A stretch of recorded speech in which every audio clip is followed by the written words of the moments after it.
everybody. So I just decided to pick up my phone and vlog. I miss vlogging, like I really do. I just want to kind of get back to it. It actually is the end of Olivia's second nap, so I'm gonna go get ready to get her up and just spend the rest of the day with her. My husband isn't home yet because he got a haircut today after work, so he should be home probably in the next half hour, 45 minutes or so. Usually he would be home by now, but because he got his haircut, that prolonged it a little bit. So now I was watching some YouTube and just kind of like coming down off of the day, because when you have a busy toddler, a busy baby who, you know, runs around and, you know, is just has such high energy, you just kind of sometimes need to just come down a little bit. When they're down, you know, you also need to come down too. But now it's time to wake her up. I got her a little snack, so I got her a little snack set up and everything that I'm gonna do for her really quickly. So let's go ahead and do that.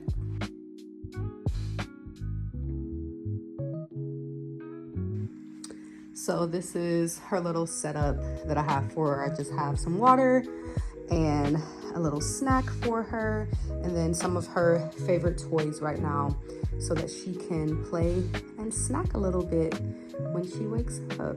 So I'm gonna go get her up right now, actually. Hi, baby. You just woke up, huh? I got a little setup for you. Look what Mama has for you. Look. I got some snacks. I got some snacks for you. Snacks and water. I think she's enjoying her little snack toy table. I just thought I would do something kind for her, because who doesn't want to wake up to toys and snacks? Like, who wouldn't? So, you liking it? Yeah? Say thank you, Mama. Back up!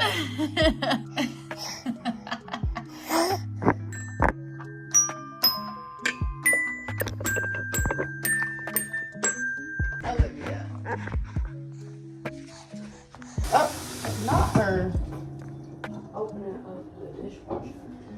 Alivia. What? She's been opening and closing doors and drawers and cabinets and stuff. More recently on her own. She just kind of discovered how to do that, and now she's kind of like getting her fingers caught on in stuff. So it's been kind of nerve-wracking with that a little bit. She's doing so much new stuff. She's like, she understands directions. I mean, she's been like when I tell her to throw her diaper away and her diaper genie, she will throw it away. When I was feeding her her lunch, her water bottle was over on the floor. We were across the room, and I was like, Alivia, go get your water. Go get your water. And she got up, walked over across the room, picked up her water tumbler, brought it to me so that I could open it so she could get some water. Like, you're so smart. She's just like really smart, and she's like, she may not be saying a lot of words, but she understands a lot of words. And she even does something that's so cute that I've only seen like on social media. It's like when you're talking to your spouse and you call them babe or baby. When I'm calling for justice and I'm like, babe, she'll repeat it. Like, yeah, and say babe, like she's saying babe. It is so cute and funny. It cracks me up every single time. She's just doing so much new stuff. She looks so much taller now. Like, she can see over the bed. She can't really climb onto the bed just yet without assistance, but she can climb down without assistance. She can climb up and down the couch without assistance. She's starting to pick up her speed. Like, she's starting to run a little bit. She is just talking more, like babbling more. Just has stuff to say. And it's just wild to me. When did you get time to grow up? So it's so funny because like I can see a difference. Like when she wakes up in the morning, I can see like she looks different today. You know, like you can just kind of see it. Growing into a toddler, she's doing toddler things. She's doing a little toddler temper tantrums, which, you know, that's all babies. That's all toddlers. Bunch of new stuff. So it's exciting though. I love being able to witness it, you know. You have crumbs all over your chin. So this Friday, my husband and I are going on a date for the first time in like, I think it's been like 5 months. I think the last date that we went on was our trip to Indianapolis when we went to Sybaris for our birthdays in May. So we haven't gone out as just us two as a couple on a date in months. So this will be fun. I know she'll probably have a little bit of a hard time. She's been dealing with some separation anxiety from me. So whenever I'm going for, you know, a few hours, she kind of gets sad and starts crying and stuff like that. So we try to not do it a lot. I do want to start going back out with my husband and just, you know, doing things with just us two. Even if she is uncomfortable. I know. Did you just poo? Yeah, we're gonna try to start going out again with just us two and, you know, just really practicing with her. Try to teach her to be independent and not necessarily need me around for her to have a good time. As she's getting older, she's forming stronger bonds with me and with her father. So it's just harder for her to kind of get acclimated to us not being around. So, yeah, but we're still gonna try, you know, to get back out with just her father and I. We'll see how it goes on Friday, right? Okay. Right. So my husband finally made it home, guys. I just got my haircut. My first haircut. I wanted to talk about Halloween. It is a huge uproar. It is. When it comes to this Halloween thing. I've been seeing stuff on Threads. It is just back and forth in the Christian community about how you shouldn't celebrate it, how, you know, don't celebrate it if it's your personal convictions, how ex-Satanists say that it's like the best day for human sacrifices and to worship the devil and all of this other stuff. And it's just like giving me a headache. I don't know which camp I lie in, honestly. I mean, for me, personally, I celebrated Halloween as a kid, and I celebrated it up until probably when I got saved in 2020. Yeah, I remember dressing up a few times, and how old was I? Maybe 4 or 5 years old. I used to dress up as, like, not Batman, but Superman. I think I dressed up as Iron Man. I remember dressing up twice. But yeah, and you grew up in the church. Churches be doing a little like trunk or treats, and stuff like that. Yeah, you know, candy giveaways at the church. Yeah, I think when it's stuff like that, when it's like really kid friendly stuff, I don't have a problem with that. With like trunk or treats and stuff like that. Like no spooky stuff, no ghouls and goblins and stuff like that. I don't like that stuff. No day. Halloween or not. I'm a scary person. I don't like demonic stuff. I don't like scary stuff. I don't like to be scared. Right. So that's why I don't really care to celebrate Halloween. I mean, what are we celebrating? I don't understand what we're celebrating. Yeah. And so, yeah, for me, it's like, I don't care one way or the other. Like right now, Olivia's too young to trick or treat or anything like that, or even desire to trick or treat. So we don't have to worry about that for another few years. Yeah, you know. And we're not giving her candy. Yeah, we don't do the whole sugar and candy thing anyway with her. So it just is pointless for us right now to even celebrate, and I use that very lightly, celebrate Halloween. I went to haunted houses when I was younger and stuff like that. Scared the life out of me. I would never do that again. Yeah. I don't like scary movies. Yeah, my wife is way more sensitive with that stuff than I am. Yeah. Because I low-key still like scary movies. You know, that new Conjuring joint looked crazy. I'm not watching no Conjuring. Like, I even heard, I think I told you they had to have priests praying for people outside of the movie Which theater. is like, why go then? If you got to do all that. You know something is wrong. Yeah. Like, that's ridiculous to me. But, like, I don't know. I feel like people, as Christians, I feel like we're either a hard yes to, okay, yeah, I'll celebrate Halloween. Not a hard yes, but like, I don't care, I'll celebrate it. Or like a very hard no, where it's like, we don't do that stuff. The only ghost we have in this house is the Holy Ghost. But I don't think there's anything wrong with trick-or-treating. Yeah. I don't think there's anything wrong with you taking your son or your daughter Yeah. through the neighborhood Yeah. to visit homes. To get candy. To get candy and trick or treat with, I guess, the other kids and stuff. Yeah. And people like to bring up Ain't nothing wrong with that. Anton LaVey, I think his name was, who was like this leader of like a satanic cult or whatever. And he was like, it's great that Christians celebrate Halloween and blah, blah, blah, blah, blah. It's the one night. Da, da, da. And people are taking that as Bible. Like, because he said it, that we shouldn't do it because he said it's a bad day. It's like, this is the day that the Lord has made. What? So, you know, it's like, why are we taking the words of a Satanist? You know, who cares what he said, you know?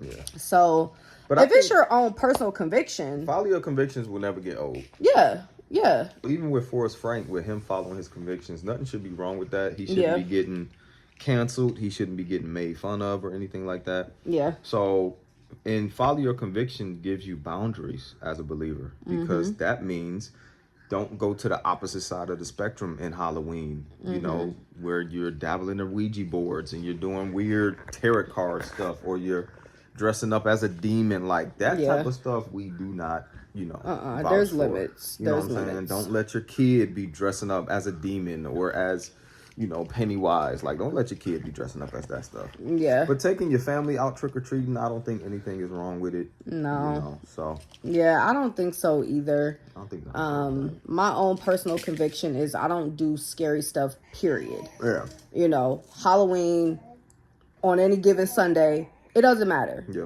We don't do scary stuff in this house. It just doesn't. It's just not. No, I don't want Olivia to be exposed to that. I don't want to be exposed to that. Yeah. My husband, if me and Olivia are asleep and he wants to watch a scary movie on his own, that's up to him. Yeah. You know, that's his own personal thing. You know, he's, like you said, he's less sensitive than I am. Like, I can't watch certain stuff. He can.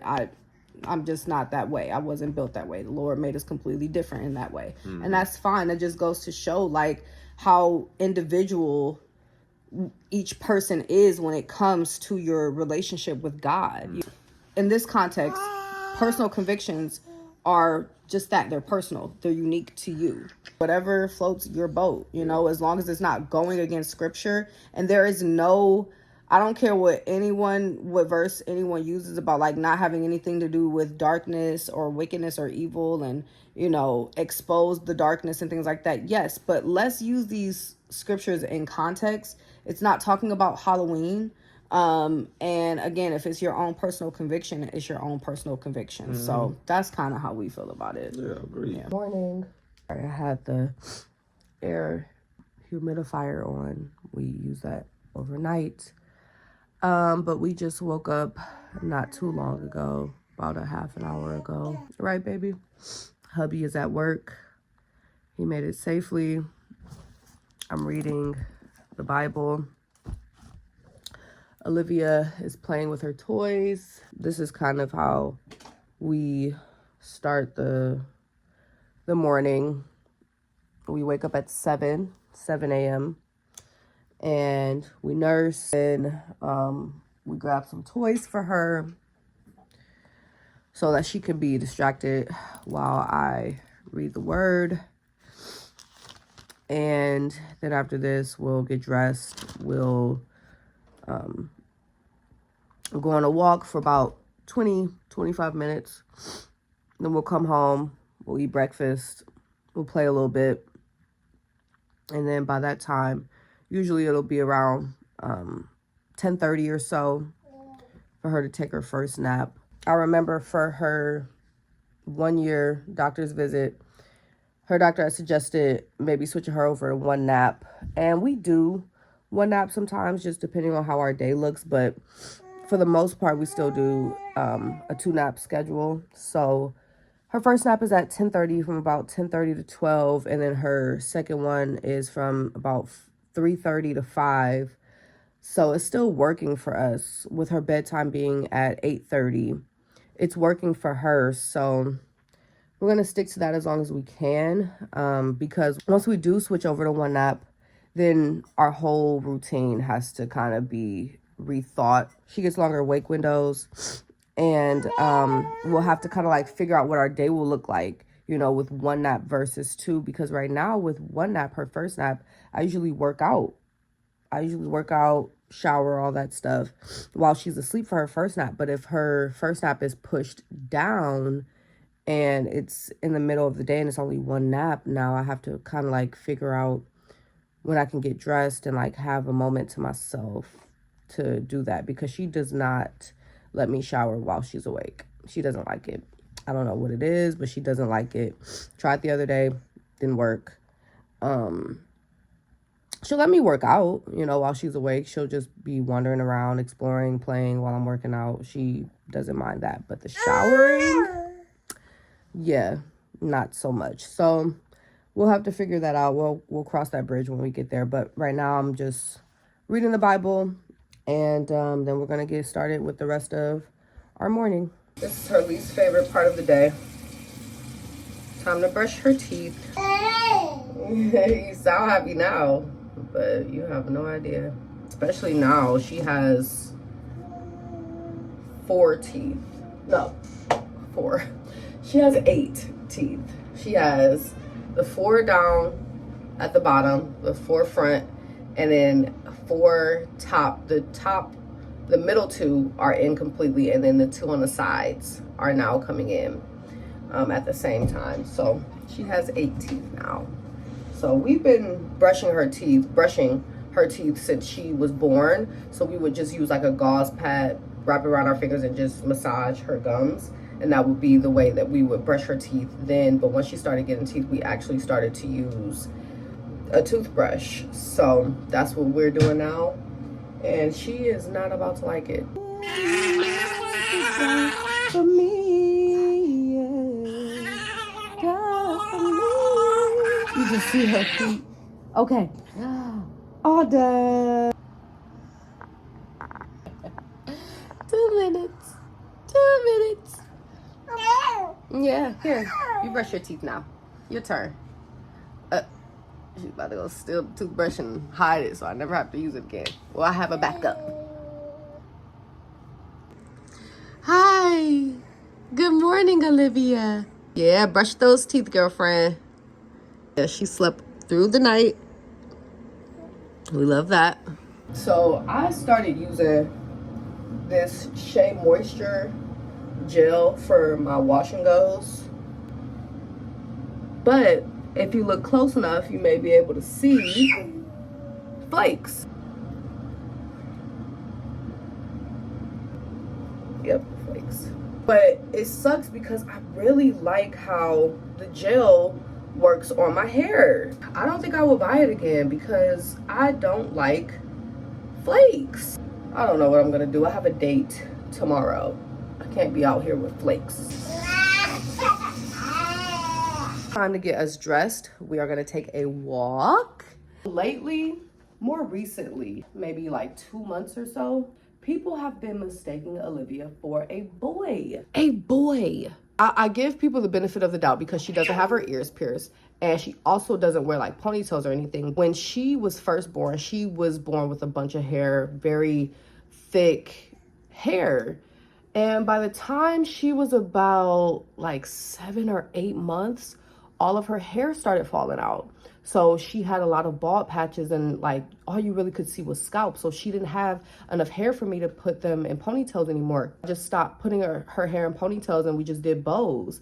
But eventually she caught on to the bows and she would start like pulling them off. Since it's getting colder, I can put bows back on her, and her hair is growing back a lot. Like her bald spot is finally starting to grow in, and like you can barely see her scalp anymore. Like her hair is coming back in thick. But I think with it being such a like teeny weeny afro, a TWA, people just automatically assume that she's a boy, even when she wears pink. We're working on like not being easily offended when it comes to stuff like that, because they're not doing it on purpose, you know, they're not out to get us. It's no ill intent. That's just been a little challenge that we've been facing more recently. I got these really cute jeans from Target. I am living in these jeans. I'm gonna throw these on. Prenatal, B12. We are just wearing our favorite jeans. Have on our Dire League sweatshirt. Look who mommy has. Say hi, Tay. Yeah. It's so beautiful. Just thought I would vlog a little bit of our walk.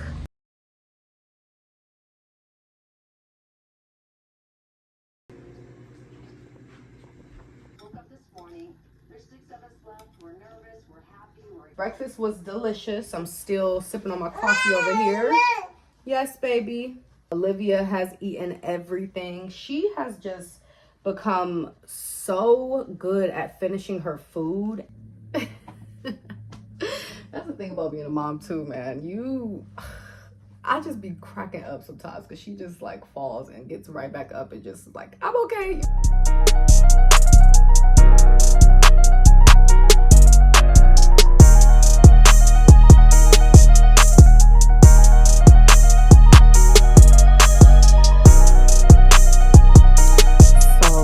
It's been a few hours later and Alivia is asleep. My husband is home. My husband and I have something we want to share with you guys and we haven't shared it yet. So that's something that may come up in this video. We'll see. We kind of wanted to tell you guys something. It's not easy to talk about. Only the closest of our like family and friends actually know what happened to us. So I guess I'll start off. So at the end of July, I was feeling weird. I was having some what I thought was possibly PMS symptoms, but also kind of felt like pregnancy symptoms.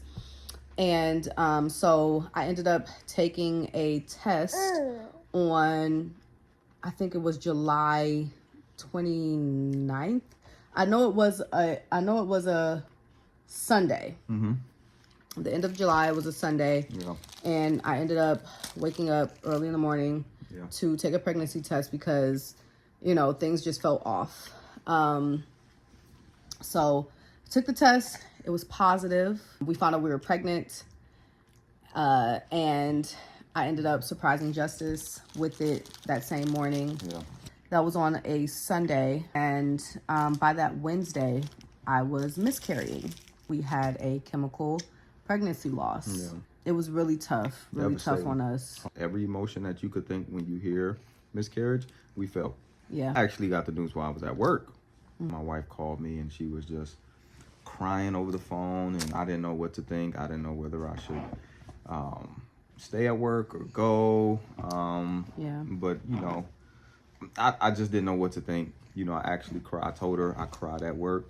My coworker. I heard you crying. My coworker, yeah. I cried for the next like 2 or 3 hours at work. Just devastating, and it was just so heartbreaking how you never think it can happen to you. Nope.